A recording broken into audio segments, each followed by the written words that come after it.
Okay, good afternoon everyone. Myself is Faisal Bagwala and I wish a very warm welcome to all of you and a heartily congratulations to be a part of Women Economic Forum 2016. Today's session's topic is the Middle East, what the future holds.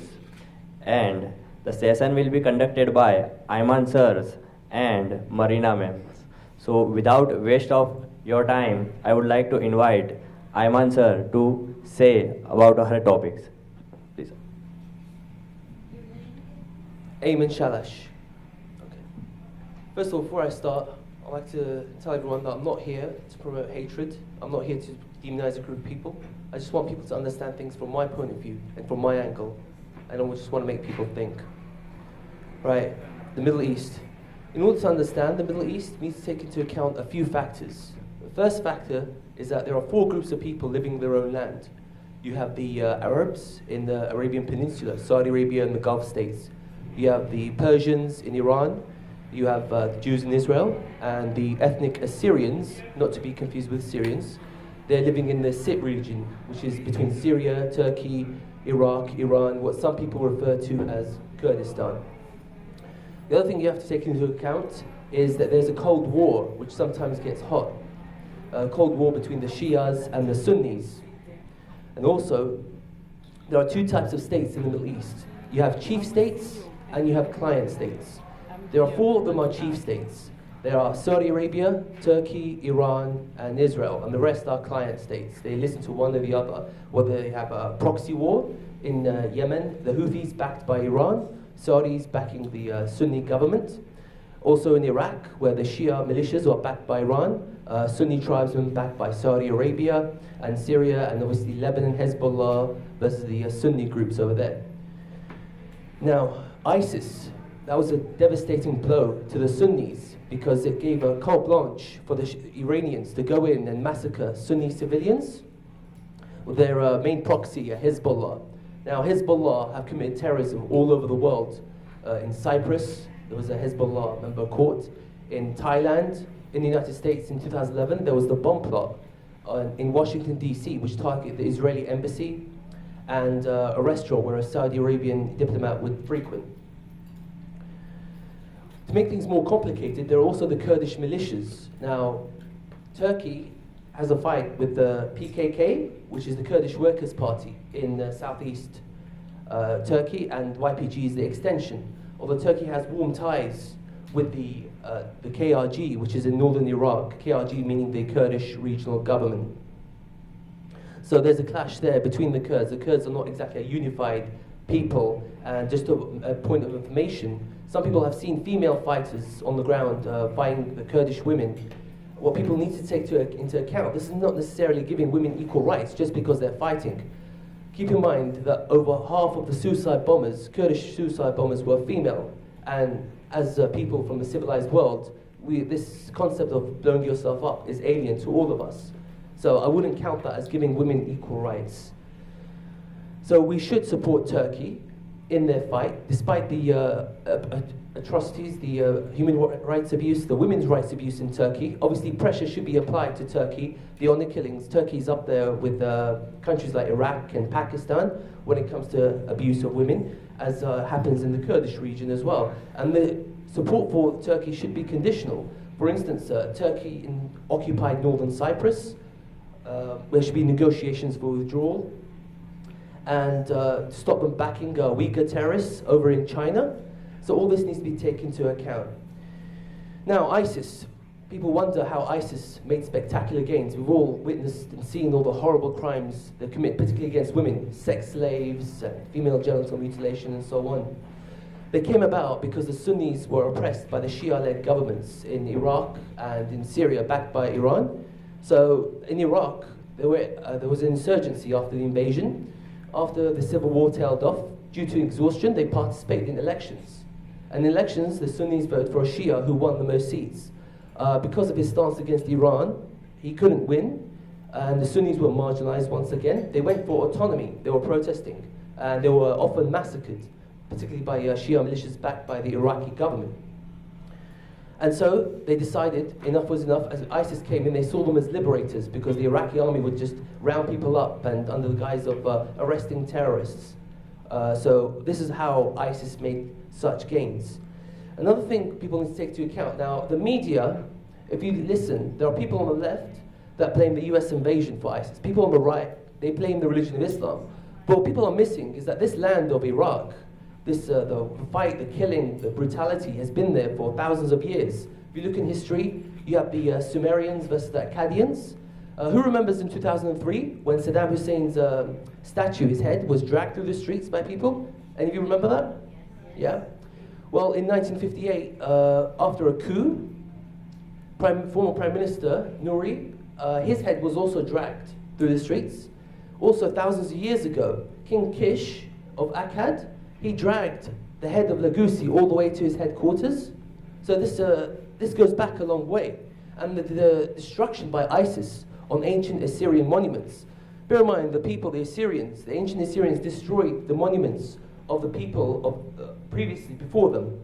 So this goes back a long way.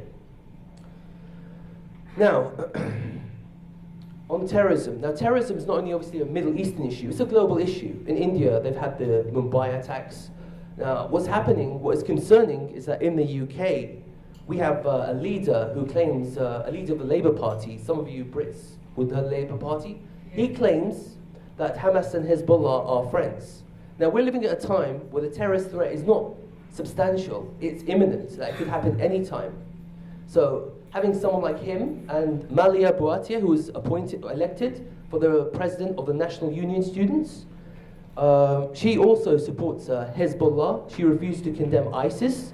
So it is pretty worrying that we have these people in our parliament, in all fields of all sectors, that are able to roam the streets and enable terrorism. George Galloway himself, some of you Israelis here have heard of George Galloway. Yeah, you've heard of George Galloway? Shaking hands with the leader of Hamas. Now he's actually allowed, he's free, despite Hamas being a terrorist, listed as a terrorist organization in the UK, he's actually free to say what he wants, to do what he wants, to promote hatred. He even once said that he doesn't want any Israeli tourists in Bradford when he was the MP of Bradford. He didn't distinguish whether these Israelis were pro-Israel or anti-Israel. He just said all Israelis. Now the negative connotations to this was back the Nazis. They didn't care which Jew was religious or secular, which Jew was a German nationalist or not a nationalist or communist or capitalist. They just rounded them up. So this is the problem we have. The only difference today is that people like Jeremy Corbyn and George Galloway, they're not in power. Okay. Now, the Palestinian, the Kurdish aspirations. There are valid reasons why the West don't support these national aspirations. There are horrible abuses against women in the Palestinian territories. Honor killings against women went up by 100%. In the Kurdish territories, child brides are still the norm. Honor killings, again, similar. The silencing, jailing of journalists who criticize the governments, whether it's in the Palestinian governments of Gaza and the PA, or in the KRG in northern Iraq, the Kurdish regional government. If they go to jail, they're killed. And although there was a law passed against FGM in the Kurdish regional government, that law is not enforced. Just like in Egypt, female genital mutilation, the law against that is not enforced. It's still rampant and it goes unpunished, mainly due to corruption. So, on to the future. I'm going to wrap this up now, as I see some people's eyes are getting a bit sleepy. So, the future. Oh. Yeah, right. So the Sykes-Picot Treaty. Everyone's claiming the Sykes-Picot Treaty. It's a mess. It's a failure. Well, that might be true, but making another state, such as a Kurdish state or a Palestinian state, won't exactly help the situation. Simply because, as the abuses against women, human rights abuses in general, as I stated, this is why we can't allow them.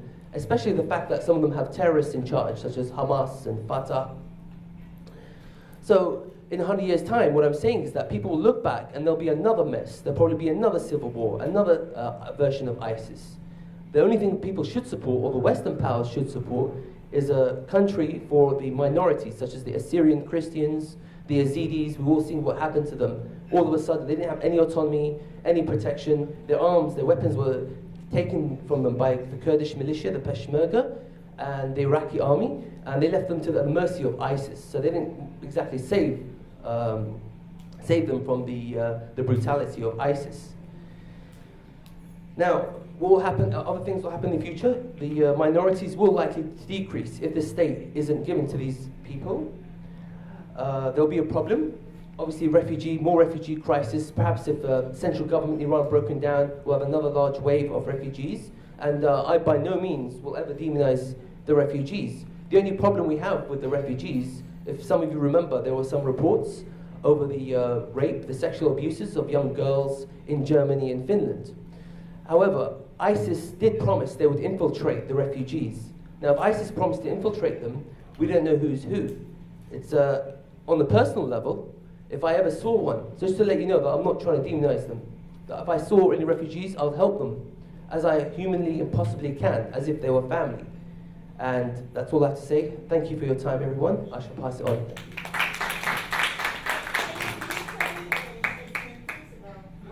Your involvement in the issue?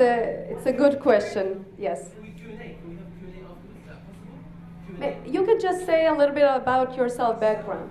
Okay, yeah, Why sure. you talk about this? You are from Ireland. What do you have to do with this? All right.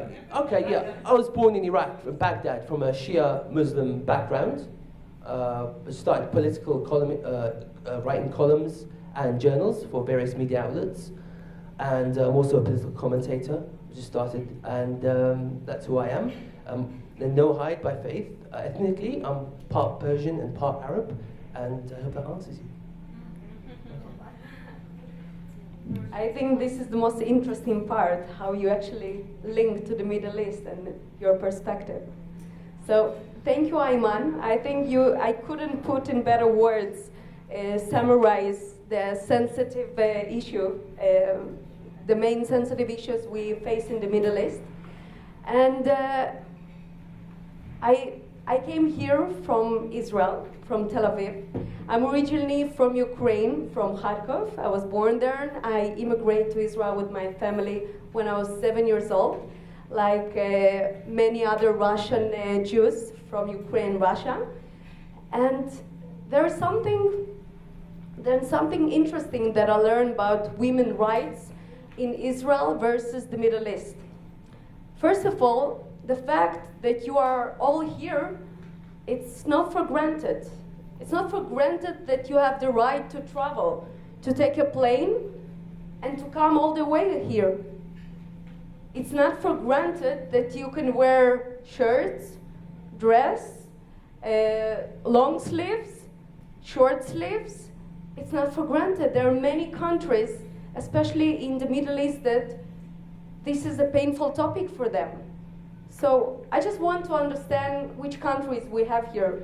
So I know there are some women from Canada, right, from Toronto. I have we are a delegation of 20 women from Israel, which I love. Thank you, girls, for supporting me. We have from Italy, right, and also from human from the world. Okay, I applaud it.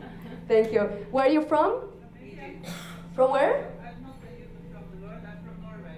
From Norway, but you also were from.